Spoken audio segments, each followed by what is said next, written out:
kwanza sura ya pili. Wakorintho wa kwanza sura ya pili, na ukipata Efeso 3 unaweza maka, alafu tutarudi hapo.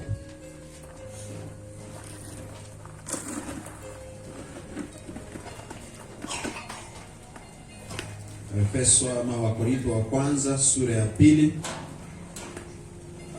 mstari wa kwanza. Biblia inasema hivi: ndugu, mimi nilipokuja kwenu sikuwahubiria siri ya ujumbe wa Mungu kwa ufasaha wa lugha au kwa hekima ya binadamu. Huyu ni Paulo anazungumzia ama anazungumza na Wakorintho, na anawaambia hivi. Of course ni ujumbe alikuwa anawapatia kuhusu Yesu Kristo, na anasema mimi nilipokuja kwenu sikuwapatia neno, sikuwahubiria neno, ama sikuwapa siri ya ujumbe wake Mungu kwa ufasaha wa lugha. Hii ni kumaanisha kwa complication mingi, maneno mazito mazito, hapana. Au pia sikuwapa kwa hekima ya binadamu. Tutoke hapo tusonge twende kwa Efeso ambayo nilisema hapo. Efeso 3 kuanzia mstari wa kwanza. Efeso 3 kuanzia mstari wa kwanza, Biblia inasema hivi: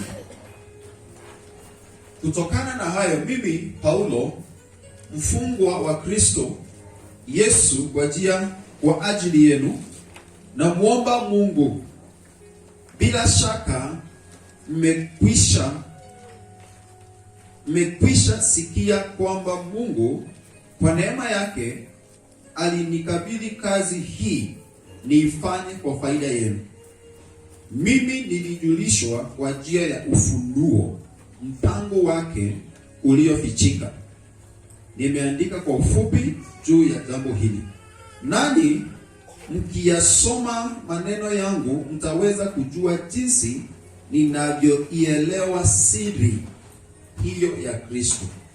The key word there is siri ya Yesu Kristo. Zamani watu hawakujulishwa siri hiyo, lakini sasa Mungu amewajulisha mitume na manabii wake watakatifu kwa njia ya Roho. Siri yenyewe ni hii: kwa njia ya Injili watu wa mataifa mengine wanapata sehemu yao pamoja na Wayahudi katika zile baraka za Mungu. Wao ni viungo vya mwili ule ule na wanashiriki ahadi ile ile aliyofanya Mungu kwa njia ya Kristo Yesu. Mimi nimefanywa kuwa mtumishi wa Injili kwa neema ya pekee aliyonijalia Mungu kwa uwezo wake mkuu. Bwana asifiwe sana. Mimi ni mdogo kuliko watu wote wa Mungu, lakini amenijalia neema yake ili niwahubirie watu wa mataifa utajiri wake Kristo usiopimika. Tena niwaangazie watu wote waone jinsi mpango wa Mungu uliofichika unavyotekelezwa. Mungu aliyemuumba na vitu vyote alificha siri hiyo yake tangu milele. Mstari wa 10. Kusudi sasa kwa njia ya kanisa wakuu na wenye enzi wa mbinguni wapate kuitambua hekima ya Mungu iliyo ya namna nyingi. Mungu alifanya jambo hilo kufuatana na azimio lake la milele ambalo amelifanya kwa njia ya Kristo Yesu Bwana wetu. Basi kwa kuungana na Kristo na kwa imani kwake, sisi tunadhubutu kumwendea Mungu kwa matumaini. Kwa hiyo na waombeni msife moyo kwa sababu ya mateso ninayopata kwa ajili yenu, maana hayo ni kwa ajili ya utukufu wenu. Bwana Yesu asifiwe sana. Amen. Tufunge Biblia sasa. Tusikize, tutaweza kufungua labda tunapoendelea. I want to speak, kama nataka kuzungumza kuhusu siri ya mpango wa siri wa Mungu. Siri ya mpango wa siri wa Mungu. The secret of God's secret plan. Imeeleweka sasa? Najua Kiswahili ichanganya kidogo. The secret of God's secret plan. So this is okay. Nikikata naweza sema God's secret plan. Mpango wa siri wa Mungu. Lakini pia katika ile hali ya mpango wa siri wa Mungu kuna siri ya kuweza kujua hiyo siri. Hallelujah. Amen. Kuna siri ya kuweza kujua hiyo siri. So Mungu aliweka siri katika, kuna mpango alio nao kwetu sisi wote kwa ulimwengu, lakini alimficha at some point, lakini akaufunua. Na hata siku ya leo najua siri zipo. Kuna watu wengi sana wako na siri. Now a secret, it is something maybe hidden or not known or seen or not meant to be known. Kitu ambacho kimefichika, hakijulikani, hakijaonekana na hakifai kujulikana. Hiyo ndio siri. So kama kuna siri unajua na imetamba kila mahali, it is no longer a secret. But a secret, it is meant not to be known. Kuna watu weka siri na wanaziweka mpaka mambo ya kuwe sawa, sasa wanaweza wakareveal hizo siri zao. Kuna watu hufa na siri zao, si ni kweli? Kuna watu kufa na siri. Wengine wanasema badala mimi kufa na hii siri yangu, ama badala ya kukaa na siri, wacha niambie mtu anaitwa confident, yule mtu ambaye ni rafiki wangu wa karibu sana na niko na uhakika huyu hata niangusha, huyu hata sema. So anasema let me just share. And some secrets are good, some are bad. But still some people choose either to reveal them or not, depending on them. So the question ambayo naweza leta kwetu ni hii. Je, uko na siri? Na si vibaya kuwa na siri, by the way. Nisiulize hivi alafu mtu aseme niko nayo lakini sisemi. Sio vibaya kuwa na siri. Na swali lingine naweza uliza, sababu labda uko nayo. Uko tayari kutoa hiyo siri? Hapo utaitoa lini? Unangojea nini ndio useme hiyo siri? Labda kuna mtu unajua anafanyanga vitu fulani na unajua hizo vitu ndio zimefanya jamii yenu ikwame, ama uchumi wa nchi yetu ukwame, ama mambo fulani ikwame, na unajua ni wewe tu ujuae. Kwa sababu unajua uko tayari kutupatia siri lini? Umwasikia mtu akisema una siri ya ni kufanya kitu fulani. So ukishafanya hicho kitu ambacho umeambiwa, unajikuta kwamba it's working inafanya kazi. So some secrets are good, some are bad. Na pia some secrets are better. Unajua kuna mambo unaweza sema, kuna siri unaweza kuwa labda inayokuhusu wewe mwenyewe, ambayo ni vizuri ukimwambia. Maybe ni siri ya dhambi, for example. Kwa sababu kuna dhambi za siri. Unaweza sema utaambia watu fulani, ama ukuje hapa kanisani waambie watu mimi nilikuwa hivi na hivi na hivi. Inaweza isitokee vizuri sana, ama ikue haijakubariki. So for me, I think it is okay to take it to God, but then if you have somebody, as the word of God says in the book of James, unaweza ukasemezana na rafiki yako anayeweza kuzungumza nawe na pia kuomba pamoja na wewe na upone. Let me give you a story. Sijui kama umewaisikia hii na labda umesikia. Na sasa itakwambia ni vizuri kutoa siri yako mahali utaweza ama ni utakaa nayo. And then we're going to continue and I show you the secret plan of God. Hii hadithi ama kastori fupi ni kuhusu wahubiri watatu. 3 preachers on fishing trip.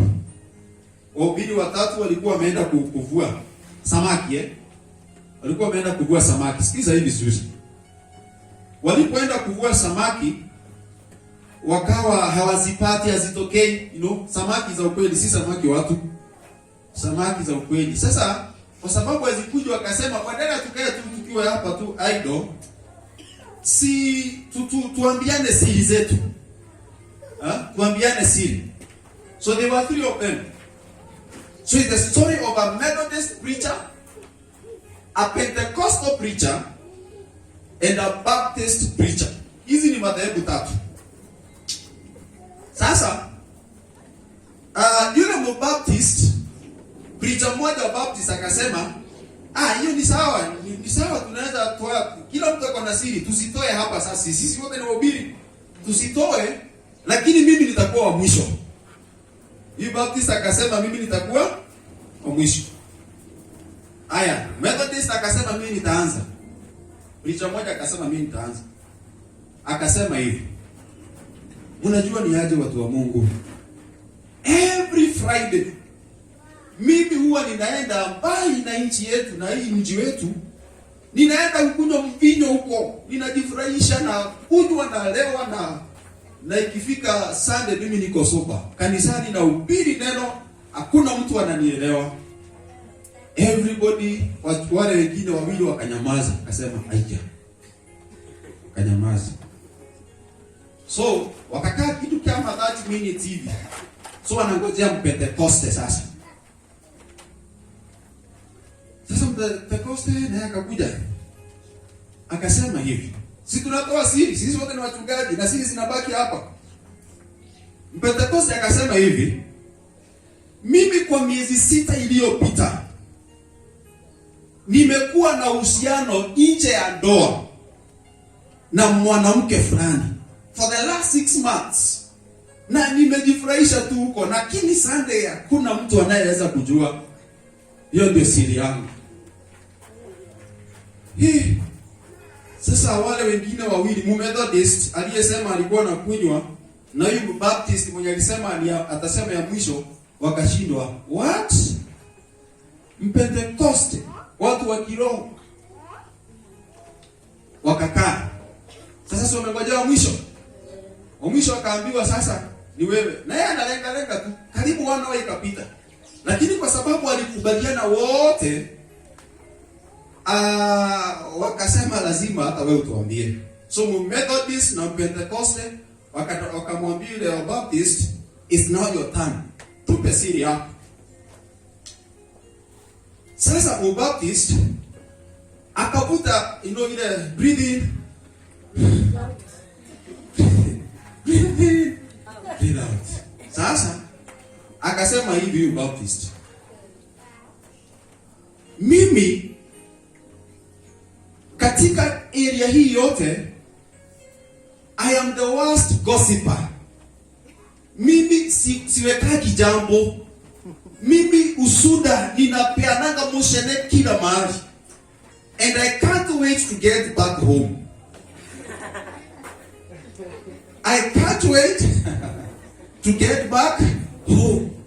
Mimi nikisikia sinyamazangi. Na ninangojea tumalize hapa niende.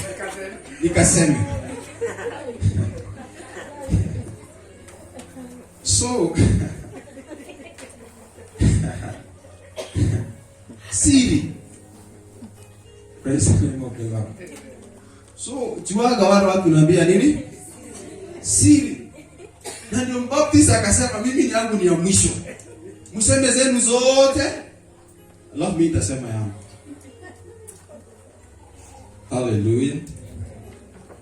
We are talking about, or we want to see the secret of God's secret plan. Imagine hata Mungu ako na siri.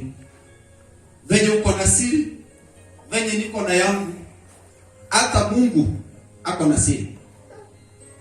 Uzuri wa siri ya Mungu ni kwamba kama vile ambavyo tumesoma, ameitoa. Kuna wale watu wamewapatia manabii wake waweze katika mstari wa 7. Zamani watu hawakujulishwa siri hiyo, lakini sasa Mungu amewajulisha mitume na manabii wake watakatifu kwa njia ya Roho. Which or what is God's secret plan? Mpango wa siri wa Mungu ni upi? Katika mstari ambao tulisoma katika Wakorintho wa kwanza sura ya 3, Biblia ilisema hivi: Ndugu, mimi sikuweza kusema nanyi kama watu. No, that is 3. Supposed to be chapter 2. Yes, ndugu, mimi nilipokuja kwenu sikuwahubiria siri ya ujumbe wa Mungu kwa ufasaha wa lugha. So Paulo alipotumwa na Mungu kuleta kuhubiri, kile kitu ambacho alitumwa kuhubiria watu sio mambo ya watakavyokuwa na ufasaha, confidence ama vocabulary nzuri. Alitumwa kuleta ujumbe wa siri yake Mwenyezi Mungu. Bwana Yesu asifiwe sana. Siri yake Mwenyezi Mungu. Na hii siri alikuja kuileta ndiposa ibariki ama mwili wa Kristo, mimi na wewe wa Korintho wakati yule, waweze kuelewa ni mambo gani haya ambayo imefichwa kwa ulimwengu. Wale watu hawana uhusiano na Kristo Yesu, imefichwa kwao, lakini imefunuliwa kwetu sisi ambao tuko na Kristo. So he says, I did not come to you with eloquence as I gave or as I spoke to you the secret plan of God or the testimony. Now, this is why we need to ask ourselves the above questions. Kwa nini Mungu alileta ama ameweka mpango wake wa siri kwetu? In Ephesians, those are the two scriptures ambazo tutakuwa tunazisoma. Nataka uweze kusikia vizuri katika hiyo Ephesians chapter 3. Mungu anasema hivi, kama neno la Mungu linasema hivi: bila shaka mmekwisha kusikia kwamba Mungu kwa neema yake alinikabidhi kazi hii niifanye kwa faida yenu, kazi ya kupeleka injili ya Kristo Yesu. Mimi nilijulishwa kwa njia ya ufunuo mpango wake uliofichika. So kitu kilichofichika ndicho tunaongelea ni siri. So Paulo anawaambia Wakorintho hivi ya kwamba mimi nilijulishwa, I was told, I didn't know myself.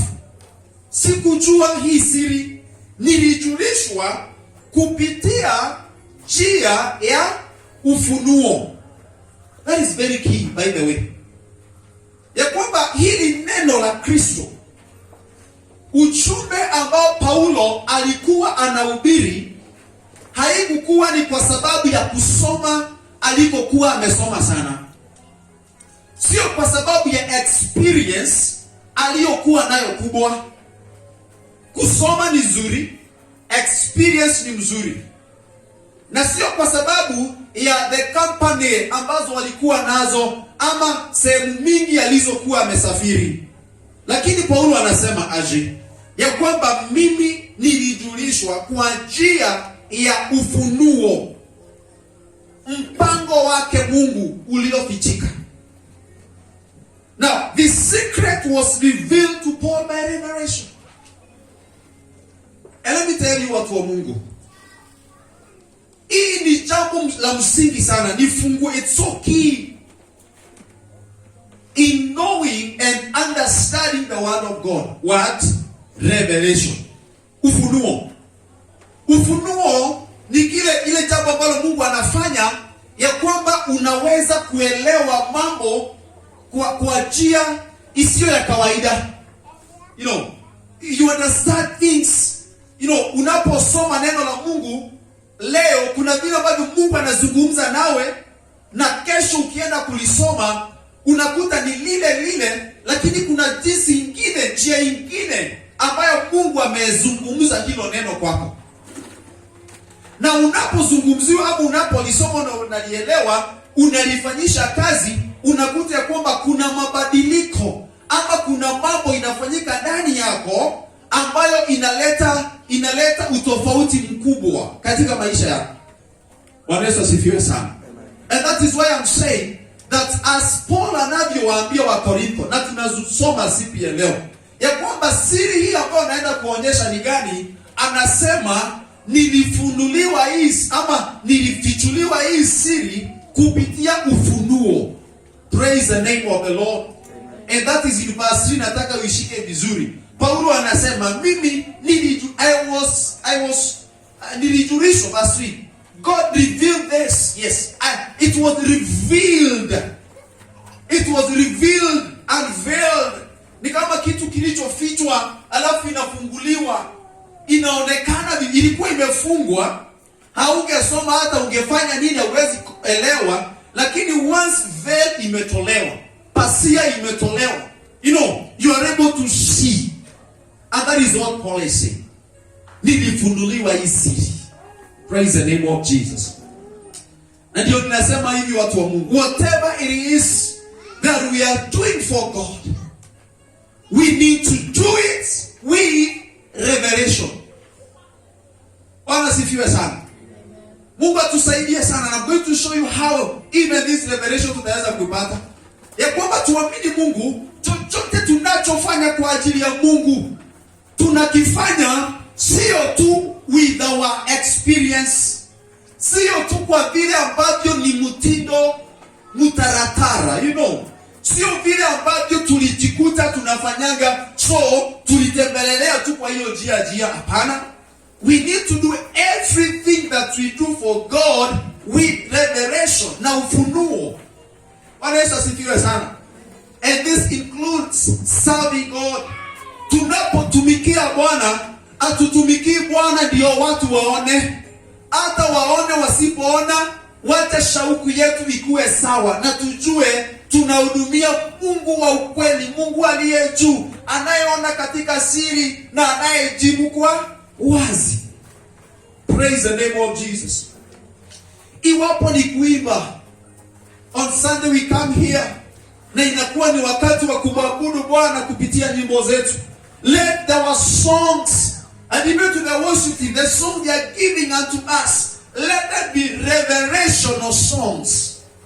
Nyimbo zilizo na nini? Na ufunuo. Bwana Yesu asifiwe sana.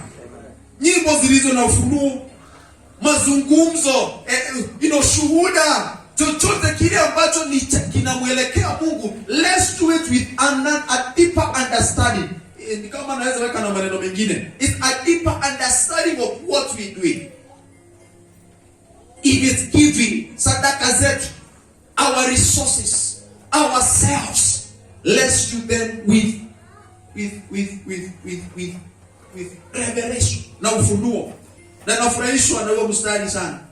Nilijulishwa kwa njia ya ufunuo mpango wake uliofichika. Bwana asifiwe sana.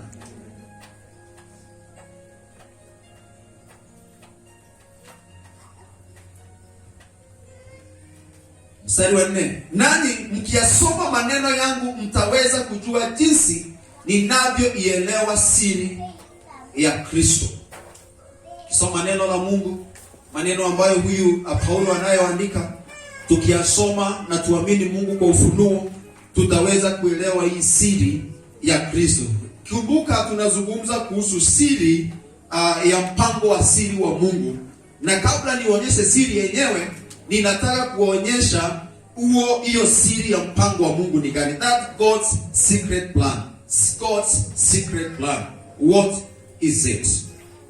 Now, katika mstari wa 5, zamani watu hawakujulishwa siri hiyo, lakini sasa Mungu amewajulisha mitume na manabii wake watakatifu kwa njia ya Roho. Verse 6. If you're writing, this is where the secret is. Siri ya Mungu. The secret plan of God. Verse 6. Biblia inasema hivi. The secret is that by means of the gospel, the Gentiles have a part with the Jews in God's blessing. Actually, there are three secrets, summing up into one, maybe. Siri yenyewe ni hii ya kwamba kwa njia ya Injili watu wa mataifa mengine wanapata sehemu yao pamoja na Wayahudi katika zile baraka za Mungu. Bwana Yesu asifiwe sana. Let me tell you, that is a secret. That is God's secret. Unajua, Wayahudi walidhani hao ndio wako na kibali pekee cha kurithi ufalme wa Mungu. Wayahudi. Lakini hapa Mungu amekuja, amefunua, ameleta jambo ambalo watu hawakutazamia. Wayahudi wenyewe hawakutazamia. Akasema hivi ya kwamba siri ni hii kwa njia ya Injili. Sasa alifunulia Paulo naye anatuletea hii siri. Anasema kwa njia ya Injili, through what? The gospel. Kupitia Injili. Bwana Yesu asifiwe sana. So ile siri iliyo ni kwamba kama kanisa, kama Wakristo, kama mwili wa Kristo Yesu, ni vizuri tuweze kujua ya kwamba ufalme wa Mungu sio wetu peke yetu. Haleluya. Ufalme wa Mungu ni wetu na pia mataifa. Mataifa ni watu wa ulimwengu. Watu ambao hawana uhusiano na Mungu. Watu ambao imekaa kana kwamba hawataki mambo ya Mungu na kana kwamba hawana haja na Mungu. Let me tell us, in verse 10 I'll tell you something about it. Sisi tuko na jukumu kubwa la kuweza kudhihirisha kwa ulimwengu na kujulisha ulimwengu hii siri. Hallelujah. Ndiposa aliye kule asione wale wanaendaka kanisa how they are better off. We are not better off. Ni vile tu ni kibali tumepewa na Mungu, alitukubali na sisi tulikubali kuingia ndani yake. Hallelujah. So siri moja ni ya kwamba amefanya ya kwamba watu wa mataifa mengine watapata sehemu yao pamoja na Wayahudi katika baraka za Mungu. Bwana asifiwe sana. So wale ambao wako nje, mataifa wale, mataifa Biblia imeweka aje. Watu wa mataifa mengine watapata sehemu yao pamoja na Wayahudi katika zile baraka zake Mungu. So tusidhani, ama wewe Mkristo pale usidhani ya kwamba wewe ndiye peke yake uko na privilege ya kuurithi ufalme wa Mungu. Tuko na jukumu la kuweza pia kujulisha wengine kuhusu siri ambayo imewekwa, na ni lazima inasmate. Tunasema hata wao wako na sehemu katika ufalme wa Mungu. Kuna there's a principle, kuna kile kitu ambacho watahitaji kufanya ndiposa waweze kukua part of the blessings that the Lord has for his people. Praise the name of Jesus. And number two, siri ya pili ni kwamba wao ni viungo vya